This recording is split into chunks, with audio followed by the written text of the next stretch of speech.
The morning sun had barely appeared when I stepped into the office. I enjoyed the silence that reigned there, for the office was empty. I had been running this children's charity for the last 15 years with my partner Daniel Foster. We started it together when I retired from the fire department. It was our dream come true. We wanted to help sickly children, those who had lost hope, children with cancer.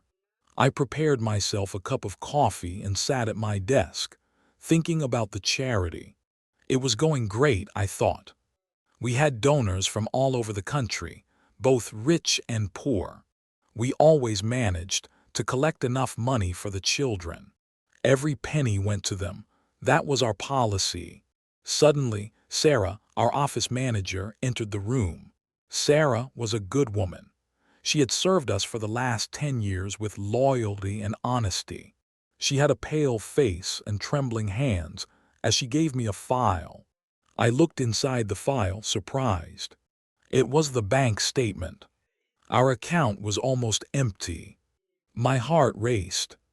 I shook my head, checking the balance again. It was true. What happened? I asked Sarah, turning to her. She hesitated before answering. I have been auditing the books for the last few days, and I noticed something odd. It seems that every month, some of the money disappears from the account.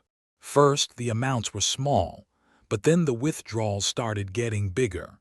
I think it was all transferred to a private company. My heart pounded in my ears. I felt ill. I imagined little Emily undergoing surgery and little James receiving chemotherapy.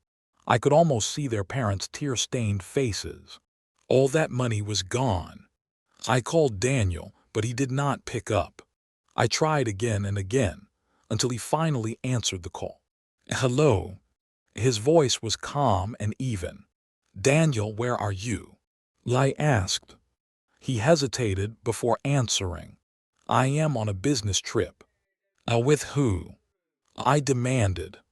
Daniel chuckled. With some business associates. We run a charity, you know that. We always do business together. Then where have you been all this time? I asked. I told you I have been on a business trip, he replied. Something did not add up. I decided to investigate further. I spent the whole night digging through old records and documents. By morning, I had found enough evidence to prove Daniel's guilt. He had been stealing from us for the last 5 years. He had been making fake donations and transferring the money to his personal account. It seems that Daniel had been living in luxury while the children were struggling with their illnesses. I felt a wave of nausea wash over me. Daniel was my partner, my best friend for the last 15 years. He was a thief and a conman. I vowed to make him pay for his crime. I did not sleep for 2 days and 2 nights. All I could think about was the children's faces, their tear-stained cheeks, and their broken-hearted parents. I called my daughter Emily and asked her to come and see me. She was an accountant, and I knew she would understand what I was going through. Emily arrived in the afternoon. She was a beautiful young woman with piercing blue eyes. She looked me over with concern as I told her what had happened. Dad, this is terrible, she said. I will do everything I can to help you. Emily was a fighter, and she had the determination of one. She spent the whole day going through the documents with me. It was not easy, but Emily was patient and kind. She helped me find enough evidence to convict Daniel. I think I know what is happening, Dad, she said. Every month, Daniel transfers some of the money to a company called Sunrise Holdings. The payments are not large, but they add up to a considerable sum. Emily looked at me, surprised. It has been going on for the last 5 years. The payments add up to almost $2 million. I was furious. I could hardly control my anger. Daniel had stolen a lot of money from the charity. It was enough to give new hope to many sickly children. My hands shook as I looked at Emily. "We need more evidence," I said. Emily nodded. "Let's go through the records again." We spent the whole night poring over the documents. Emily's eyes were red when she finally looked up at me. "Dad, I think I know what is happening." Every month, Daniel transferred almost the same amount of money to Sunrise Holdings. The payments were irregular, but they added up to almost $2 million. I was livid with rage. Daniel had stolen a lot of money from the charity. It was enough to give new hope to many sickly children. I decided to confront Daniel. I called him and told him I wanted to see him. He agreed to meet me at a coffee shop downtown. I was nervous as I entered the establishment. Daniel looked good. He was wearing an expensive suit and a gold watch. I walked up to him and handed him the file. "Daniel, what is this all about?" I asked. He looked at me surprised. "What do you mean?" He tried to take the file from my hands, but I stopped him. "I know about the money, Daniel. It is all in this file." He looked at me stunned. "You think I stole the money?" "I know you stole it, Daniel. You do not have to lie to me." I looked at him, my heart pounding in my chest. Daniel was my best friend, and I had trusted him with my life. He had betrayed me. "I will ruin you, Dad," Daniel said. "You will regret this."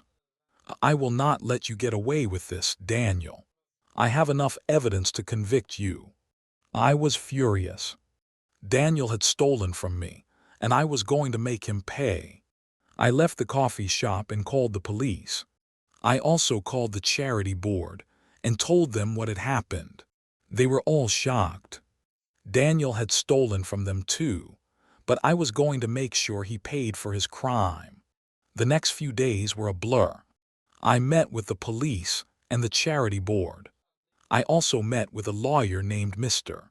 Harrison who handled financial crimes. He was a good-looking man with a charming smile. "Mr. Foster, I think I can help you," said Mr. Harrison. "However, Daniel is a clever man, and he will do everything he can to protect himself. He has a lot of money, and he will use it to defend himself." Daniel started spreading rumors about me, saying that I was the one stealing the money. He told the donors that I was corrupt and that the money was going to my personal account. He also told the board members that I was old and senile. He was trying to ruin my reputation, but I was not going to let him win. The day of the court hearing arrived, and I wore my best suit.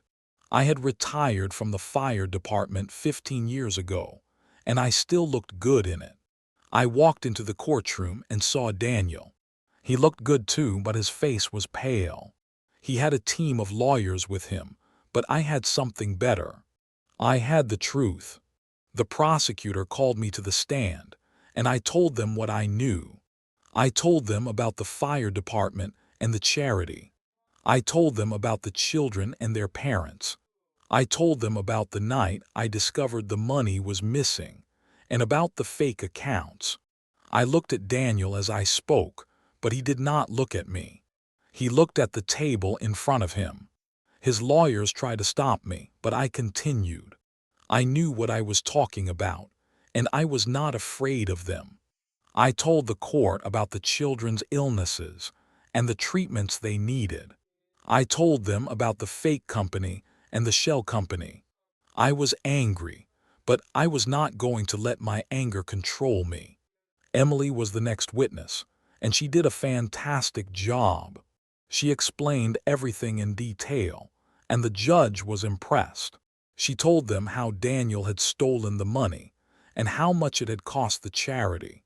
The jury looked disgusted as they listened to her. By the end of the day, I felt exhausted, but I was also relieved. The truth was out there, and Daniel would pay for his crime. The next morning, I woke up early and prepared myself for the day ahead. I could hardly contain my excitement. I had spent the last 2 days going through the documents, and I had found enough evidence to convict Daniel. I knew the truth, and I was going to make sure it was known. The courtroom was packed when I arrived. Reporters, donors, friends, and even some of the parents whose children had been treated at the hospital were there. Daniel was waiting for me when I entered the courtroom. He looked good, but his face was pale. He knew the end was near. The judge entered the courtroom, and everyone stood. He looked at the jury and then at me. "The jury has reached a verdict," he said. "Daniel Foster is guilty of fraud, embezzlement, and theft. The evidence against him is overwhelming."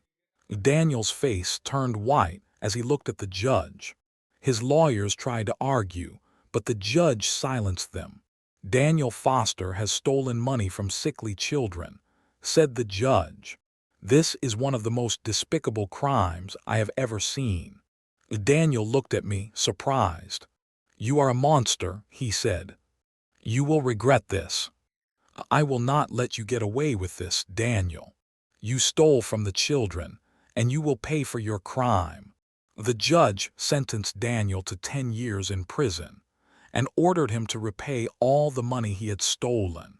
He was also banned from working in any charity for the rest of his life. The courtroom erupted in applause, and I felt a wave of relief wash over me. The children would get their money, and the charity would survive. Everything would be okay. Emily gave me a big hug and told me she was proud of me. Sarah, our office manager, shook my hand and told me I was a hero. The parents came up to me and thanked me, saying I had given their children new hope. I told them it was not me, it was the truth. The truth always wins in the end. Daniel was led away in handcuffs, and I felt sorry for him. He had stolen from the children, but he would also lose his freedom. I knew life in prison was not easy, and I hoped he would learn his lesson. I walked out of the courthouse and into the bright sunlight. I smiled, thinking about the children and the hope they would have. The charity would survive, and everything would be okay. I had made the right decision, and I would never regret it. That night, I went to the children's hospital and visited little Emily. She was happy to see me, and her surgery was scheduled for the next day. Little James was playing with his toys when I entered the room. His parents thanked me again, and I told them to thank the donors. The real heroes were those who had donated to the charity. I went home that night, happy that everything had turned out for the best.